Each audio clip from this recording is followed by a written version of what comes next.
Welcome, everyone. Thank you for joining me today. Today, our guest is Amy Watson, and I'm really, really excited, Amy, to have you on with us. So let me tell everyone a little bit about you, and then I'll turn it over to you. So Amy is a bereavement coach or a grief coach, and we got connected on Facebook. I feel like that's the theme here for a lot of the people I've met recently. It's been really, really fun.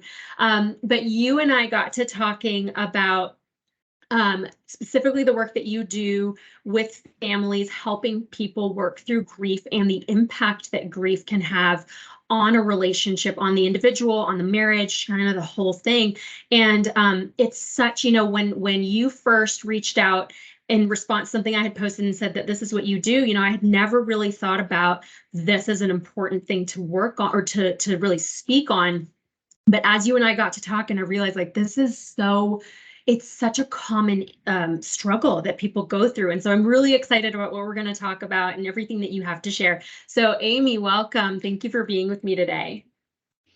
Yeah, thank you so much for having me. And I want to thank you for being open to talking about grief and loss because it is super universal. It happens to all of us. But we are not very good, especially in kind of Western culture.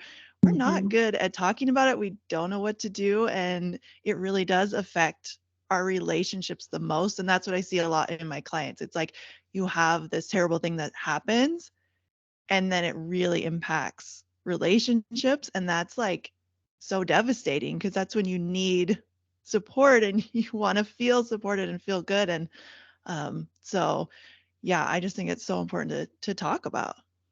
Absolutely. So tell me a little bit about you and how you got into this work. How did you step into it? Yeah, so I feel like I was kind of called into it, or so many people, we are going through life doing our thing, got married, had a bunch of kids, and just kind of was blindsided when we lost our daughter 4 days before her due date. And um, it was just this thing, this nightmare that every parent is afraid of. And like it happened to me and my family and my kids and my husband.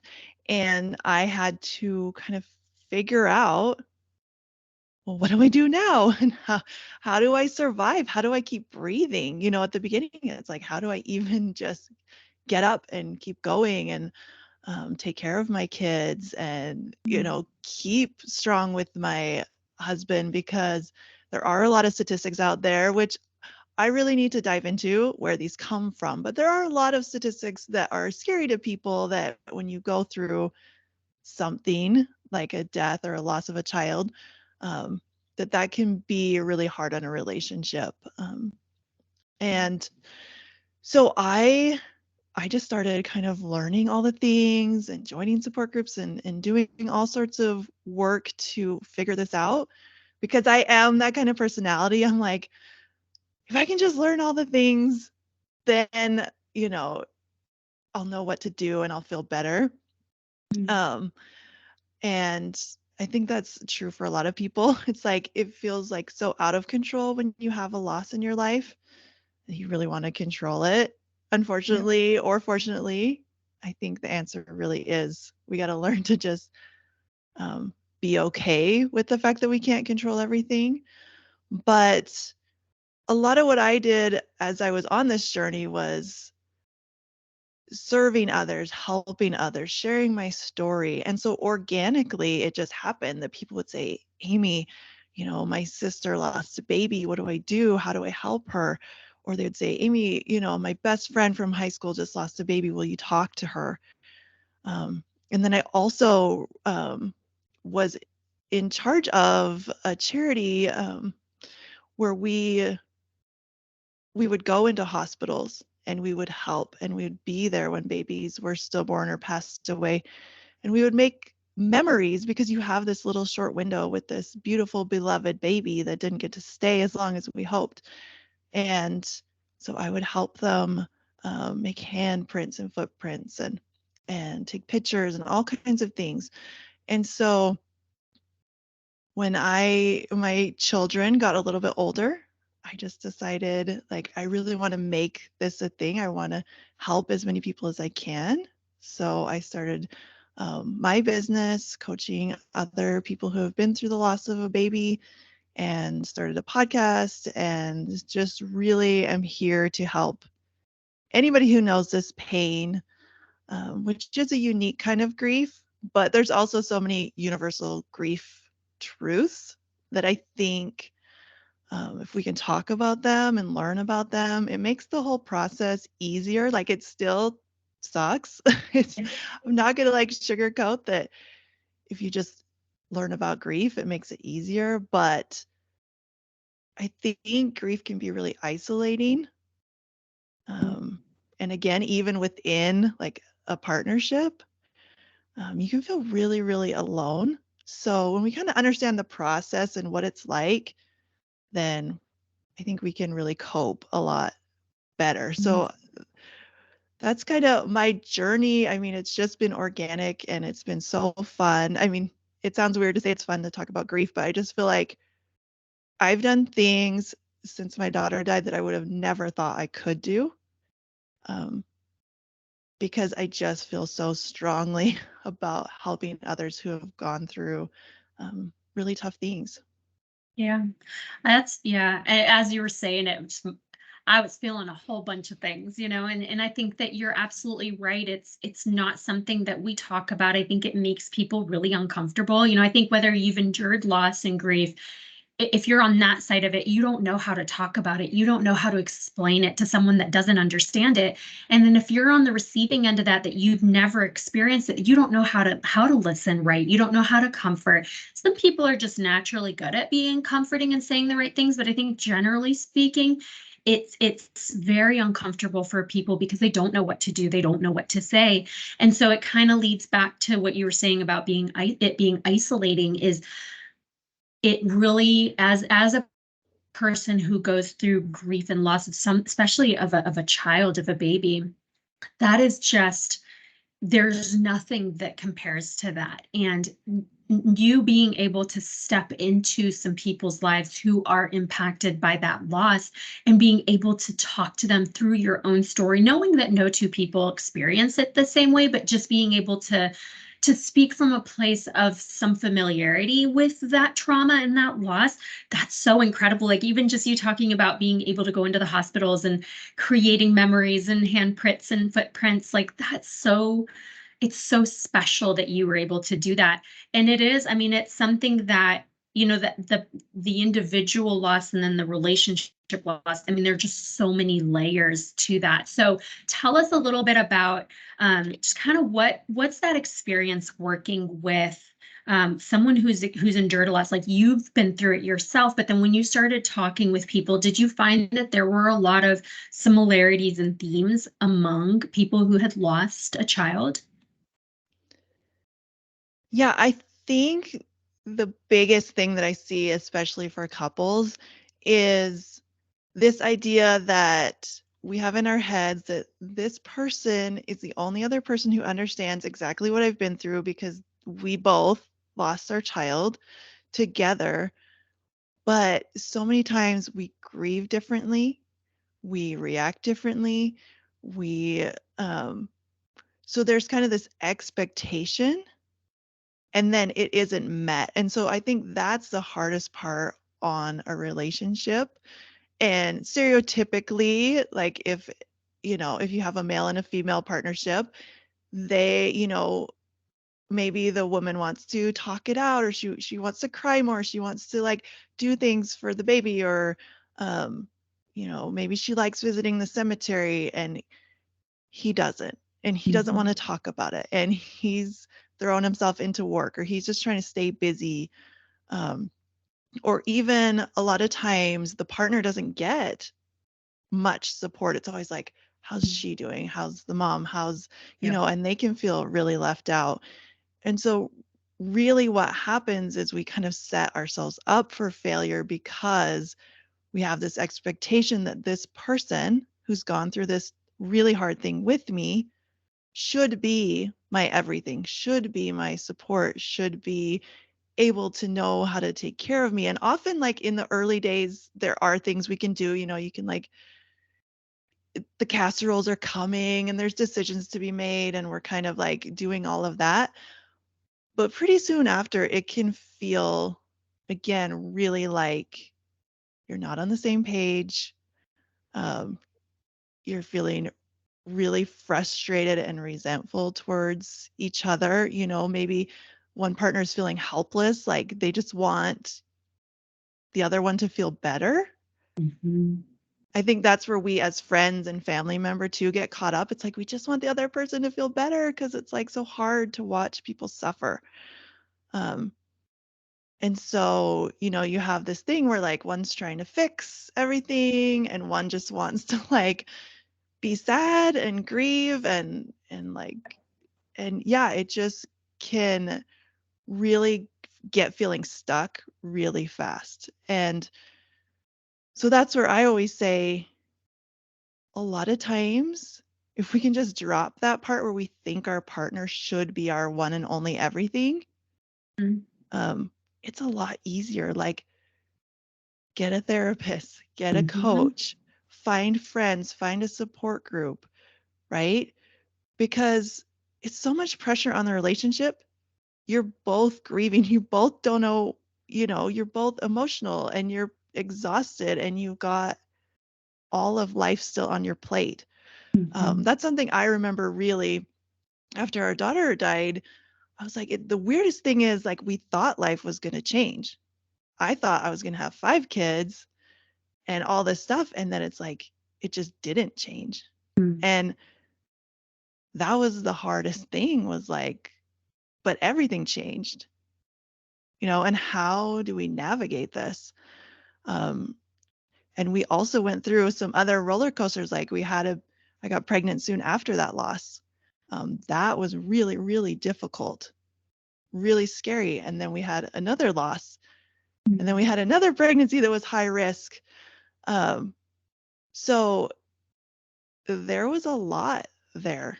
Um, Yeah. there was trauma, like we had a lot of things. And so I think just understanding that your partner is going through a lot and you're going through a lot, and it's okay that they don't have to be your one and only support person.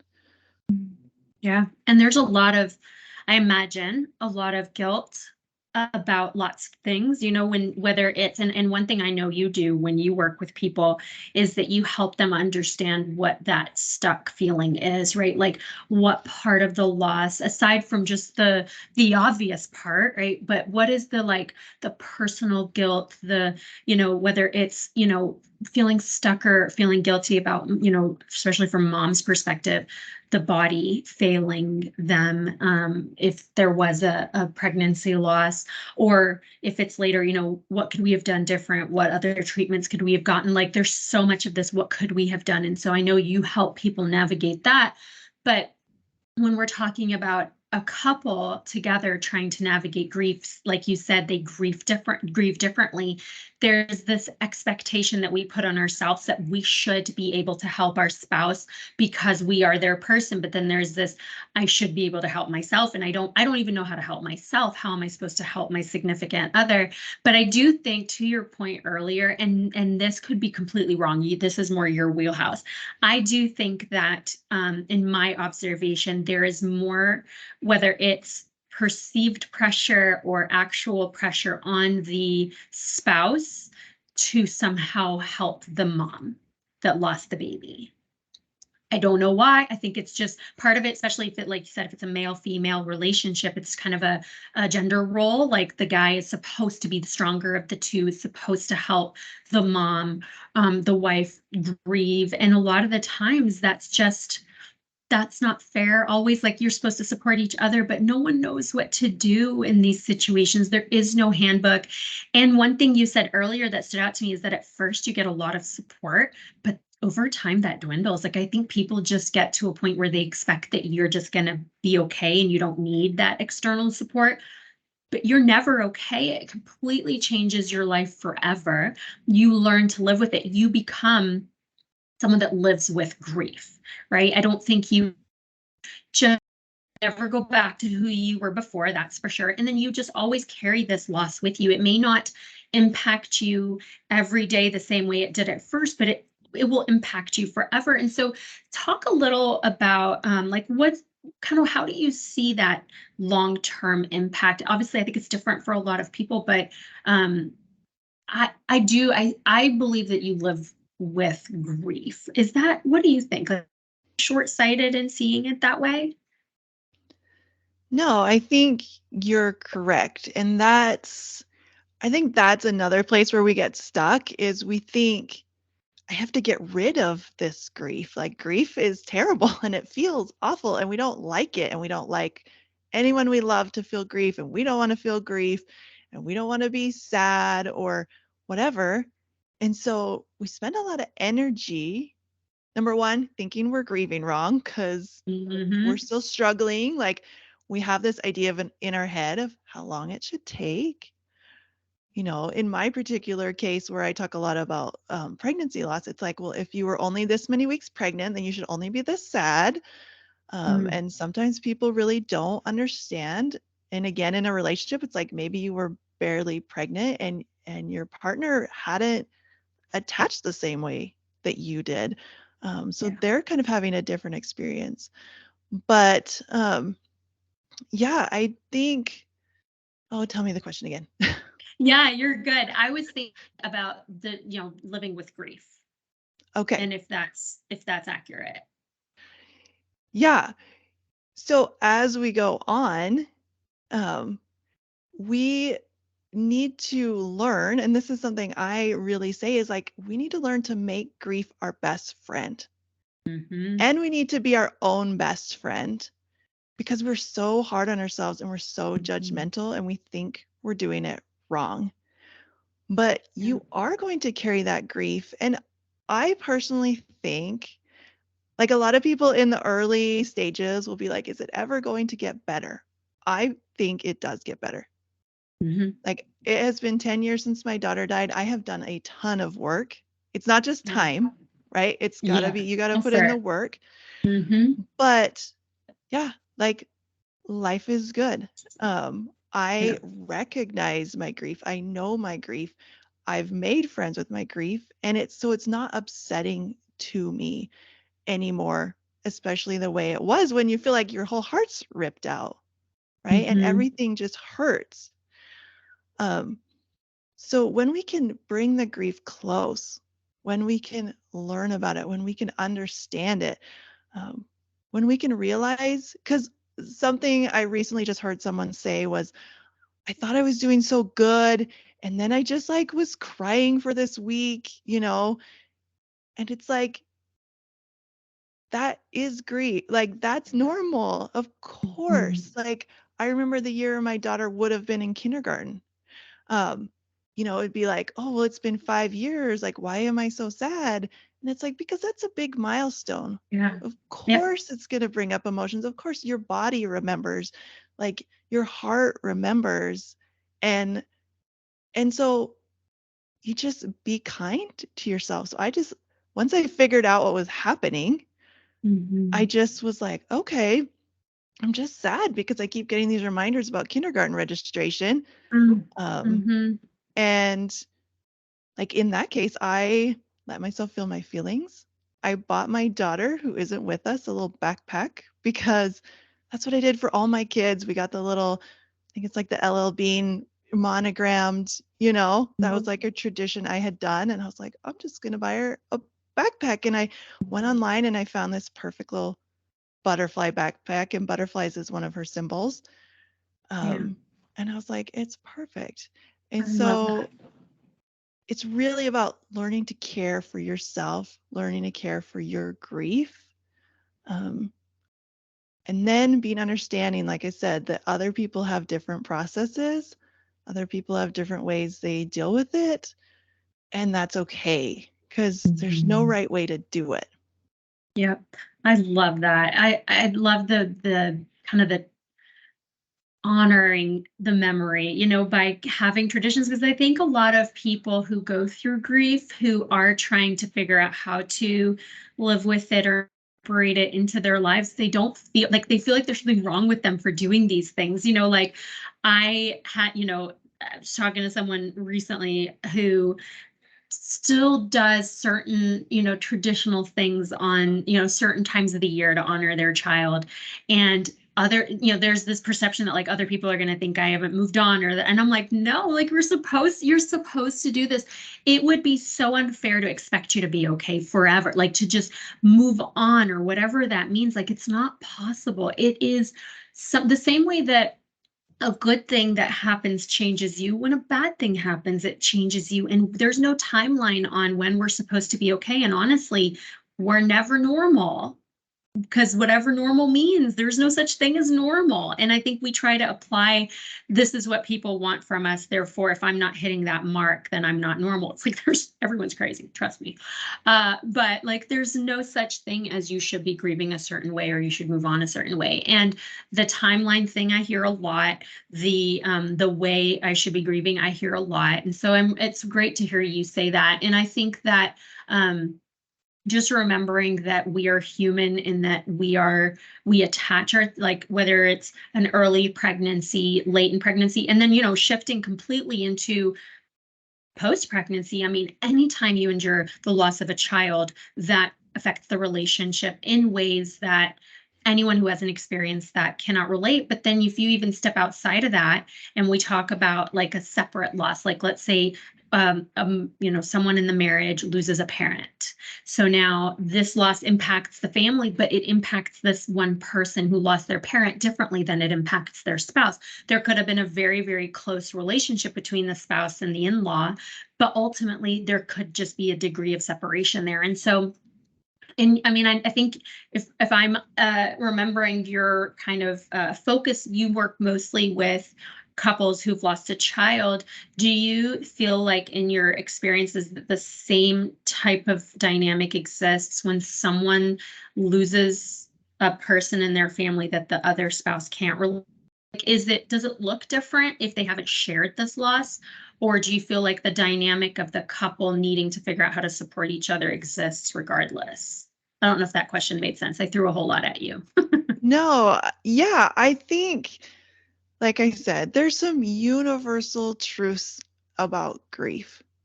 Um, and grief is so unique for everyone. And like you said, the circumstances can be really unique. Maybe you were even estranged from a parent and hadn't even had contact, and then they die, and it's like, whoa, like all these feelings, all this stuff from childhood, all these maybe regrets, and why didn't, we do this and that or whatever. There's a lot of stuff that's going to come up.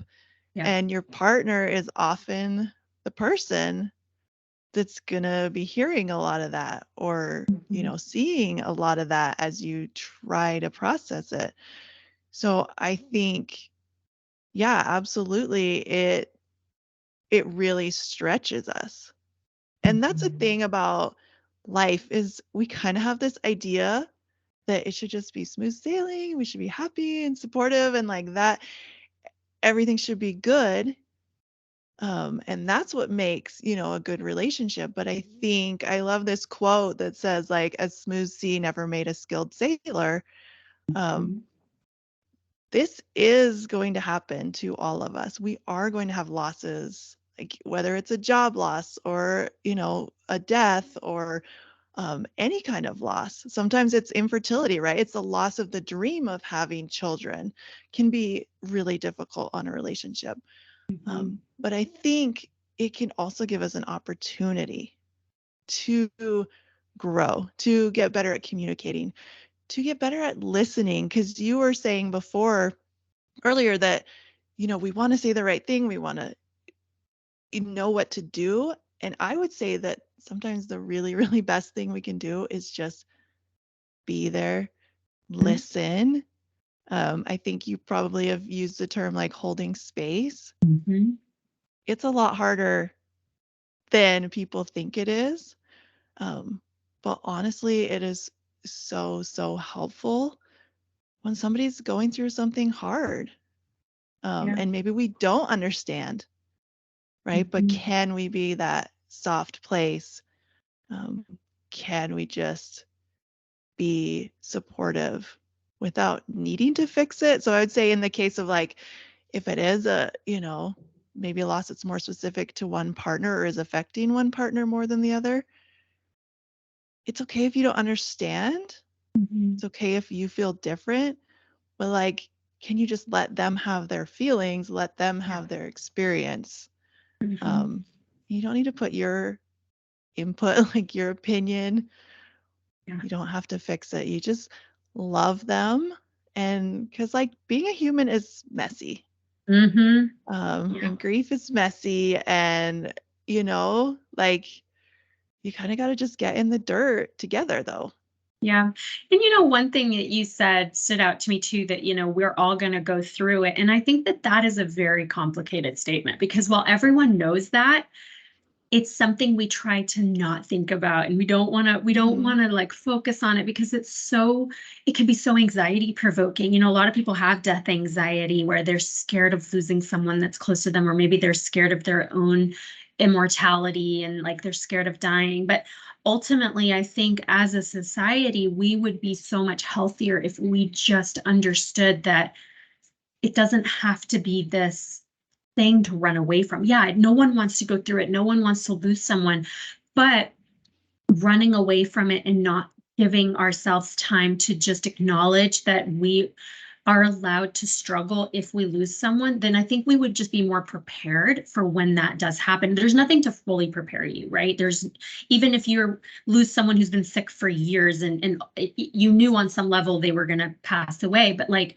emotionally it hits you like a ton of bricks regardless. But I think there's this mindset shift that we all need to have.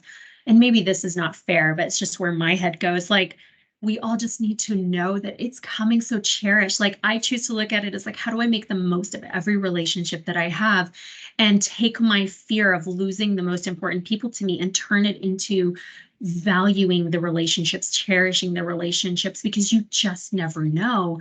And I think that when you are trying to comfort or talk to someone who's endured a loss, like you said, being there, holding space, that support of just, I'm here, that is so powerful because actions do speak louder than words. There are a lot of people that are like, I'll be here, whatever you need, no matter when you need it. And then they disappear and you never see them again, So um, I don't really know where I was going with that other than like, it's just part of life. It's a hard part, but it's a part. Yeah. And I would say to anyone who is in that space, even here, normally when I would start, like if I talk about loss on a not grief podcast, I would just say, like, death isn't contagious. Talking about it isn't going to cause this to happen. I don't want anyone to feel extra worried, like if someone's pregnant or whatever right now.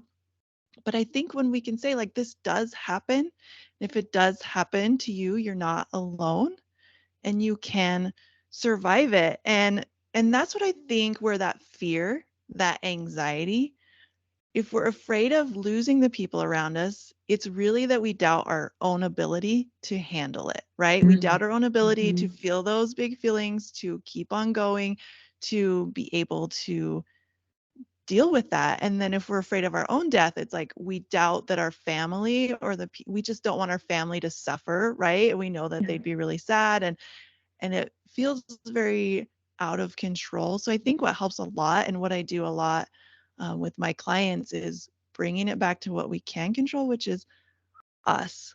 Like, we can not do horrible things. We can handle really tough stuff, Mhm.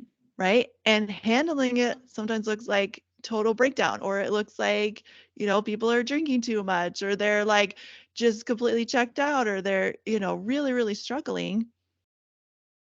And, as long as we keep on trying, as long as we get support, and as long as we, you know, learn how to figure this out, um, you're going to be okay. Mhm. And so I think just having that trust in yourself, which again, we don't. We just, because that's what people always say, I just can't imagine. I can't imagine living Yeah. through. XYZ, things we see on the news, things that happen to our friends or whatever. But we are really resilient. Like human beings are amazing. And that's what helps me with my clients or with people I'd see in the hospital. Like people would say, how do you do that? Like, how does that not just like so hard? And for me, what keeps me going is like, I know that they are going to figure this out. And I know that they're going to be okay. And it's going to be really hard. Um, but like they can't see it. And so I'll Mhm. see it until they can see it. Yeah. And so I just think there's so much hope. There's so much resilience. There's like post traumatic growth. Mhm. Um, and it doesn't mean you have to become like a motivational speaker or you have to start a podcast. It's just Yeah. like these little things we do to keep on going when life is tough. Mhm. I just think, it's an incredible thing to be able to witness. And I think when you're in the thick of any kind of struggle, it's hard to see your progress. Usually someone from the outside will be able to look at you and say, do you realize, though, how maybe a year ago you couldn't do this thing that you're doing today? And to that person struggling, that might not feel like a huge accomplishment, but it is. Growth is growth. No one is pulling up a measuring stick trying to measure how big of a growth it is. Like it's growth. The alternative is not doing anything, not waking up, not getting out of bed, not eating, not taking care of yourself. And when you can get up and do that, that's growth. And, when you were talking about grief is universal, again, right, we all deal with loss in the form of death, but I do think that so many people don't recognize that grief is something they deal with in life, in the sense of, like you said, a loss of a job, a loss of a friendship, a loss of maybe the ability to do something, whether it's have a baby or, start a business, whatever, right? We do as individuals, I think we deal with grief more often than we realize, because grief essentially is loss. It's enduring a loss and feeling sad about that loss. It just looks different in every situation. But I don't think people um, maybe assign that understanding to a loss that's not death. But I think that that would be helpful, I think, for people to recognize that what they're going through is loss, because then it can help you with the recovery of it. Yeah. And I think what we do is we downplay and we compare. And that can be really, really not helpful. Whether, again, you're looking at someone else or you're comparing yourself with someone, um, like saying, well, I shouldn't be sad about losing my job when my friend's dad just died of cancer. And so we do this thing, and it's like, it's okay that it's all hard. Yeah. And it's okay. I wanted to, in regards to what you said just a minute ago, also say, if you aren't getting out of bed, like, we can love ourselves there too. There is a time. I mean, I think we need to give ourselves permission to grieve. And sometimes that does look like staying in bed for a week, you know, or however long it takes. Um, can we love ourselves and not be saying, well, I should be doing this, or I should be able to do this, or, I've got to go back to work and I Mhm. feel completely unprepared and overwhelmed. And what if I cry? And it's like, you're probably going to cry. You're Yeah. probably going to end up in the bathroom at some point. Yep. And that is okay too. But yeah, absolutely. I think if you find yourself doing that comparison, really just take a breath, slow down, and say, I'm allowed to feel sad. I'm allowed to mourn this thing. And Mhm. it really doesn't matter, because the more we push down those emotions, the more we avoid them. Like I said, we're just like eating all the chocolate and scrolling, social media and doing whatever we can, or like overwork, say you lose your job and you're just like throw yourself into trying to find something new because your identity was so wrapped up Yep. in your career or whatever. Um, those emotions, I always say grief is really patient. And a lot of times we do those things. We don't, because we don't know what to do, because we're not very well trained in our society. Yep. To feel our feelings, to slow down and to take care of ourselves. But eventually that stuff is going to show up. So I think just like learning to accept it and slow down and take care of yourself um, is so helpful. And it's so strong. Like, just to, like I said, say, I am going to give myself permission, and nobody else around me needs to understand. Yep. Maybe my partner doesn't get it, but I'm going to give myself permission to grieve this, stop fighting it. Um, it's actually a really empowering thing to do.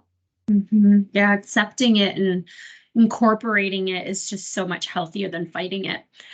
One thing I have to touch on before we wrap up, but you used the word identity when you talked about the example of someone losing their job. And I feel like we could do a whole episode just on how your identity shifts when you endure a loss, because I think we are so attach, like whether we choose to do it or not, I think it just happens.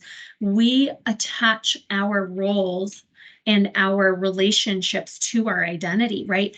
I was a mom and I lost my kid. I was a CEO and I lost my job. I was a best friend and I lost my best friend. I was a daughter and my mom has passed. Like these roles that I am or I should be or I was, like that identity shift, because I think some people view it as a complete loss. And I could see how that absolutely can be, can feel like a loss, but ultimately it's a shift, right? When you saw yourself as being a mom of a certain number of kids and you spent your entire pregnancy preparing yourself to welcome this fifth child, and then that shifted and it was taken, it does challenge your identity. But I don't know, quick thoughts on that. What do you think? Yeah, I think again, a lot of what people do is they're like, I want to be who I was before. I want to be that person. I want to be naive. I want to not have gone through this. I want to not be in this like messy, painful situation. And unfortunately, like that person does change, or that person dies with your person. It could be. Now, you are going to find your identity again. That's where I say, like me buying a backpack, I call it using your mothering energy or your parenting energy, or maybe it's your daughtering energy or your CEO energy, whatever it is, right? Like you still have that. You just have to evolve, and you have to figure it out. And it can be bumpy figuring it out. Right? But as long as you just tell yourself, like, I'm figuring this out, I'm going to figure this out, like, I'm going to get there eventually, that will help you through the time where it does feel really like you feel like you don't have a footing, you don't have an anchor, right? Because that was your anchor and that was your thing. And that was who you are. But you are amazing, incredible, worthy, and valuable, even in the mess, even without when you feel like your identity isn't there. And so just trust that you're going to figure it out, that you can do it your own way, your own unique way. Um, and yeah, I really think it is like how we talk to ourselves when it's identity, because you're still you, you're still amazing. Um, you're just going through a shift, and that's not a bad thing. Yeah. It feels bad, but it's really not. You can endure it, you can survive it. Yeah. What you do is so valuable. I really appreciate that you have this passion for what you do. It's not something you take lightly, and it's something that you whole heart into, and I love that about you. So tell us a little bit about, if people want to learn more about what you do, how you help people. I know you have a podcast and you have a coaching program, so tell us a little bit about what that is. Yeah. So my podcast is called Smooth Stones, and I call it a how-to guide for life after baby loss. It's kind of all of it because it is the grief, but it's also the life. And we have a lot of life to live, and we still have goals, and we still have relationships, and we have, other kids, and lots going on. And so I'd really encourage anyone who's been through this kind of pain to go and listen to that. My website is smoothstonescoaching.com. I'm on Instagram at amy.smoothstonescoaching. But really, what I want to be is a resource for anyone who knows this pain. I really want to help them see who they are um, and see a way forward. I really especially love helping people through my program Lift. It's really about um, in grief. When you first have grief, it's a lot of like looking down. And I remember just not being able to take my eyes off the ground, or like always being almost in the tears at most times. But when you can like lift your eyes up again, when you can lift your heart and your spirit, um, that's what I really want. Help people get unstuck. And then also I have a pregnancy after loss peace program. Like I said, I've been through 3 pregnancies after full-term stillbirth. They were all challenging in their own ways. And that is a time where you do have you've been through a very intimate loss. And so being pregnant again can be really, really scary. And I think that needs a really specific kind of support. So I'm happy to help people through that. I love that. That's very just amazing. I love it. So thank you so much for doing this episode with me. I'll link all of your links, your socials, and your website and everything, and your podcast on our show notes. And I have not listened to it. I am actually really looking forward to it, because I think that whether you can, for all of us, whether we've endured that specific kind of loss or not, I think there's so much to learn from just understanding grief, because even if someone listening to it hasn't endured it, they will know someone who did. And just learning how to be, first of all, I think understanding it a little bit more from the outside is really helpful. And then learning how to be a support is just, that's just such a valuable thing for all of us, because we have, I think every person I know, I can think of several people in my own life who have endured a loss, whether it was during pregnancy or of a child, unfortunately. And then of course, just losing members of our family, like everyone's gone through that. So I know you've so many valuable things to offer on that. Yeah. Well, and I have to say, I did do an episode called When Someone You Love Has a Miscarriage. I think it's like in the 140s. But yeah, because so many people would say, what do I do? How do I help? So No, I made an we lost episode. you. Oh, Hold on. You we're back. froze. Say that again. In episode 140 something? Yes.